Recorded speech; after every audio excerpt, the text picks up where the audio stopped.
The transporter room hummed. I awaited the return of our away team. They had beamed down to a new planet to investigate strange energy readings. The away team was due back any minute, but something felt off. The usual chatter from the bridge was absent. It was eerily quiet. I stepped out of the transporter room. The corridor was deserted. "Hello?" I called out, my voice echoing in the stillness. No answer. My gut told me something was wrong. Really wrong. I raced towards the bridge, my footsteps heavy on the metal floor. The bridge doors slid open with a hiss. It was empty. Consoles blinked, bathed in their usual soft glow. But the chairs were empty. Where was everyone? I felt a chill run down my spine. This was definitely not a drill. The Cerritos, our mighty starship, was a ghost ship, and I was completely alone. Panic welled up inside me. I had to contact someone, anyone. I rushed to the communications console. "This is Ensign Mariner calling Starbase 23. Please respond." Only static met my ears. Frustrated, I slammed my fist on the console. Suddenly, a small voice squeaked from the speakers. "Mariner? Is that you?" I froze. That voice, it sounded like Captain Freeman, but much, much tinier. "Captain, where are you? What's going on?" I stared at the view screen. There, in the corner, was the tiniest image of Captain Freeman's face. She looked frantic. "Mariner, we seem to have shrunk." My jaw dropped. Shrunk? How was that even possible? I zoomed in on the screen. Sure enough, the entire bridge crew was there. But they were all the size of my thumb. They were huddled together on what looked like a giant keyboard. It was the science lab console.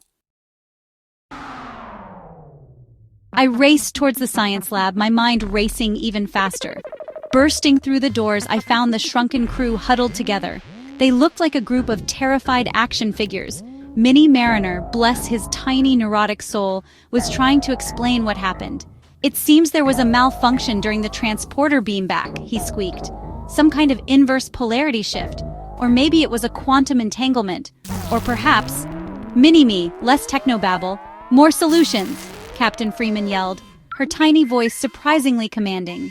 He shrunk back, fiddling with his equally tiny communicator.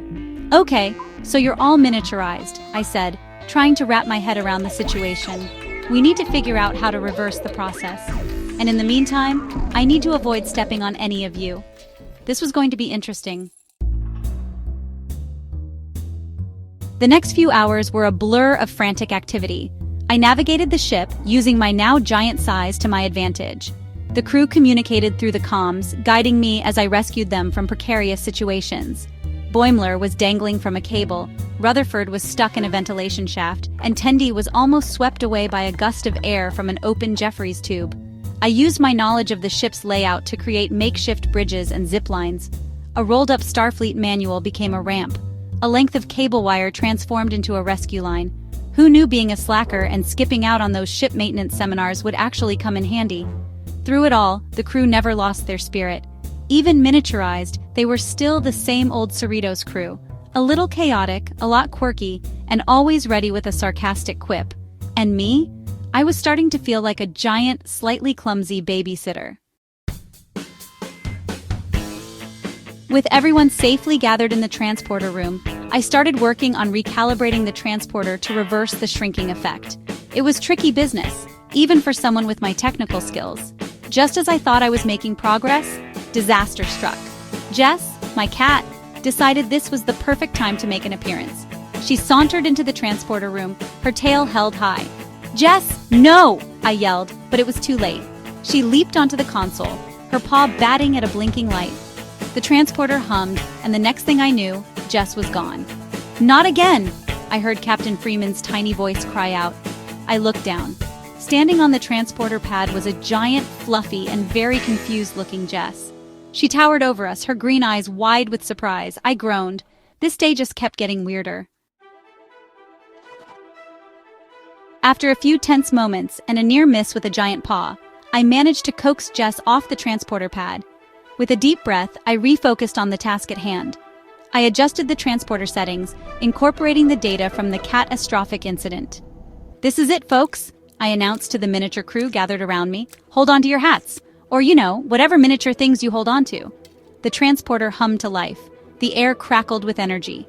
And then, in a flash of light, the crew was back to their normal size. There were cheers and sighs of relief.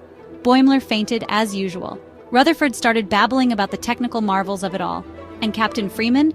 She just stood there, taking it all in, a small smile playing on her lips. What do you do after you've been miniaturized, almost stepped on, and then returned to normal size? You head to the bar, of course. The entire crew of the Cerritos gathered to celebrate our narrow escape from a life of being stepped on. Shax was telling exaggerated tales of his bravery. Tendi was bubbling with excitement about the scientific data we had gathered. Rutherford was trying to explain the intricacies of the transporter malfunction to anyone who would listen. And me? I was enjoying a well-deserved glass of synthahol. To Ensign Mariner, Captain Freeman announced, raising her glass. Our savior from a life of being stepped on, sat on, and possibly eaten by a giant cat. The bar erupted in laughter and cheers. It was good to be back to normal. Well, as normal as things ever got on the USS Cerritos. The party raged on. Stories were shared, drinks were flowing, and laughter filled the air. But amidst the revelry, something was amiss. Has anyone seen Barnes? I asked, looking around the crowded bar. We all paused, realizing that the ever-present, ever-eager Ensign Barnes was nowhere to be found. A quick search of the ship proved fruitless. Barnes was gone. Wait a minute, Rutherford said, his eyes widening. Remember that weird energy surge right before the transporter malfunctioned? What if it affected Barnes differently? My blood ran cold. We had been so caught up in our own miniaturization adventure that we had forgotten all about poor Barnes. Where could he be? And what kind of strange fate had the transporter accident bestowed upon him? The mystery of the missing Barnes remained unsolved. We searched high and low, but he was nowhere to be found. Did he shrink to the size of an atom? Did he get transported to a different dimension? Or was he simply hiding in the ventilation shafts again? We might never know. But one thing was certain. Life on the Cerritos was never dull. We had faced down strange anomalies, hostile aliens, and even the perils of miniaturization. And through it all, we had learned to rely on each other, to laugh in the face of danger, and to embrace the absurdity of it all. As I raised my glass in a toast to the missing Barnes, I couldn't help but smile. We were the USS Cerritos, and we were ready for anything, even if that meant searching for a missing crewmate who might be the size of a dust mite.